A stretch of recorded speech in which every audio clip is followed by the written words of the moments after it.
अस्सलाम वालेकुम। 9th class last time आप बेटा डिस्कशन कर चुके हैं लॉन्ग क्वेश्चन के ऊपर, और वो था मैथ्स फाइंड करने का तरीका अर्थ का। ठीक है, इससे आगे आगे डिस्कशन करने जा रहे हैं आज इस टॉपिक पे।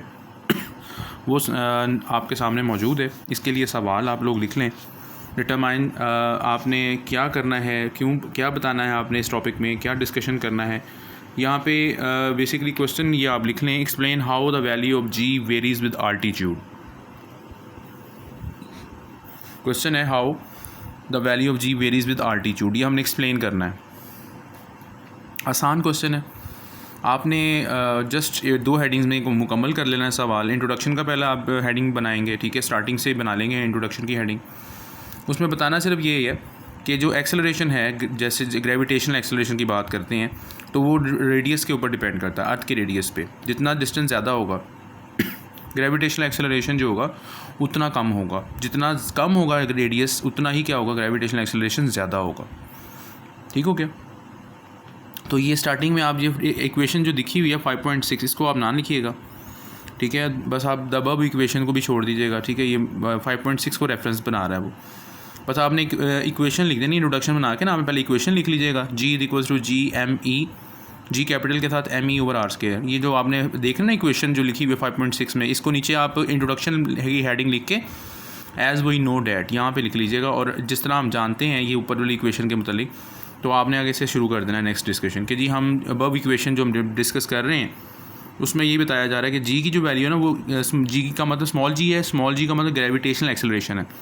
वो वैल्यू इन्वर्सली प्रोपोर्शनल है किसके साथ, रेडियस ऑफ अर्थ के साथ। आप वो और कीजिएगा इस इक्वेशन के ऊपर 5.6 के ऊपर। मैं आपको ये दिखा रहा हूँ, ये देखिएगा, ये इक्वेशन है 5.6। G is equals to G capital M E over R square, ठीक है। ये इक्वेशन का रेफरेंस ले रहे हैं आप।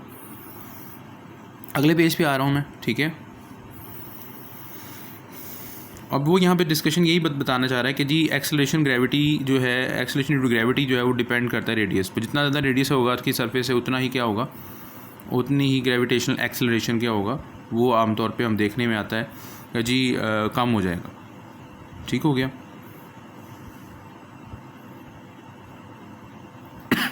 देखिए रेडियस ऑफ अर्थ इंक्रीज़ करेंगे अगर, तो जी की वैल्यू क्या हो जाएगी, कम हो जाएगी। ठीक हो गया। और अगर रेडियस ऑफ अर्थ की वैल्यू का हम कम कर लेते हैं, उसका स्क्वायर है जो, उसकी वैल्यू कम कर देंगे तो जी की वैल्यू खुद ब खुद क्या होगी, ज़्यादा हो जाएगी। ठीक हो गया। इसके बाद आपने यहाँ तक मुकम्मल कर लेना है। इसमें लिखा हुआ है डज नॉट रिमेन कांस्टेंट, क्योंकि जी की वैल्यू कांस्टेंट नहीं होती है, वेरी कर सकती है, क्योंकि जी की जो वैल्यू डिपेंड करती है रेडियस के स्क्वायर के साथ। तो जितना रेडियस ज़्यादा होगा उतना ही जी की वैल्यू क्या होगी, कम होगी, और जितना रेडियस कम होगा उतना जी की वैल्यू ज़्यादा होगी। ठीक होगा, इन्वर्सल रिलेशन ना। अब इसके बाद आप यहाँ से देखें तो हमें नज़र आ रहा है कि आल्टीट्यूड जो होता है अगर ज़्यादा कर दिया जाता है, ठीक है, और तो कहता है कि the value of G is greater, यानी अगर आल्टीट्यूड ज़्यादा हो जाता है ऑफ एन ऑब्जेक्ट और place above the sea level, ठीक है। यानी आल्टीट्यूड का मतलब होता है हाइट, और वो किससे, सी लेवल से अबव। तो कहते हैं value of G is greater at the sea level, यानी सी लेवल पर जी की वैल्यू ग्रेटर होगी, और हिल्स पर क्या होगी, पहाड़ों पर कम होगी। क्या रीज़न है, क्योंकि वहाँ पे हिल्स का डिस्टेंस जो हो जाएगा सेंटर ऑफ द अर्थ ज़्यादा हो जाएगा। यहाँ तक मुकम्मल करने के बाद आगे एक्सप्लेनेशन है। बस आपने बता देना है कि बॉडी हमने इस पे यहाँ पे इसमें एग्जाम्पल को एक्सप्लेन कर दीजिएगा। ये वाली डायग्राम देख लीजिएगा, इसी को एक्सप्लेन किया जा रहा है कि आपने मैस की बॉडी है वो सेंटर ऑफ अर्थ से ज़्यादा डिस्टेंस पर रख दी है, ठीक है। तो ज़्यादा डिस्टेंस पर रखने की वजह से क्या हो रहा है, इसका जो डिस्टेंस आर है वो ज़्यादा हो गया, और जो है वो जी की वैल्यू इस पर क्या हो जाएगी, कम हो जाएगी। ठीक हो गया।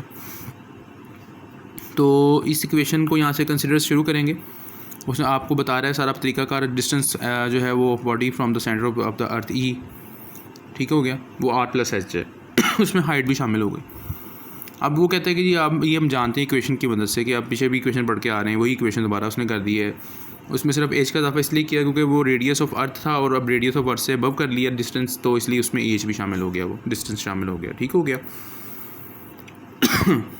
अब यहाँ पे कहते हैं कि हाइट पर जो 1 अर्थ के रेडियस के इक्वल होगी, मीन्स कि अगर अर्थ के रेडियस के बराबर अगर हाइट पर एक बॉडी रखी जाती है, तो उस पर वहाँ पर क्या होगा, वहाँ पर बॉडी का जो जी की वैल्यू जो होगी, बॉडी उस जगह पर उस हाइट पर कहता है वो 1/4 टाइम्स हो जाएगी। और अगर वो बॉडी जो है वो एक जो है वो रेडियस ऑफ अर्थ के डिस्टेंस की बजाय 2 रेडियस ऑफ अर्थ के डिस्टेंस पर रख दिया जाए तो उस वक्त वैल्यू क्या होगी, जी की वैल्यू क्या हो जाएगी, 1/9 हो जाएगी। ठीक हो गया बेटा। तो ये हमारे पास था, यहाँ टॉपिक मुकम्मल हो गया। इसके मतलब अगर आपको कोई प्रॉब्लम हो तो पूछ लीजिएगा।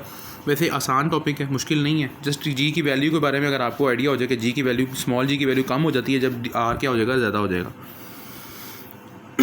और स्मॉल जी की वैल्यू क्या हो जाएगी, कम ज़्यादा हो जाएगी जब आर की कीमत क्या हो जाएगी, कम हो जाएगी, रेडियस ऑफ स्क्वायर की।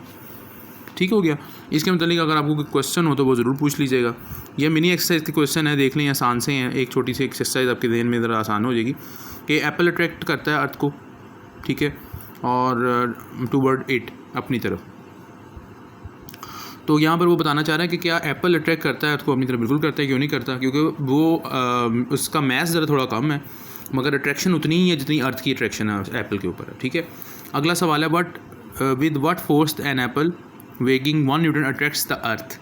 ठीक है, यानी कि अगर मिसाल के तौर पे वो कह रहा है कि किस फोर्स से, वो कह रहा है कि with what force of force an apple weighing 1 newton attracts the earth. अगर 1 न्यूटन की फोर्स कह सकते हैं उसका एप्पल की अपनी फोर्स है, या with what force an apple weighing 1 newton attracts the earth.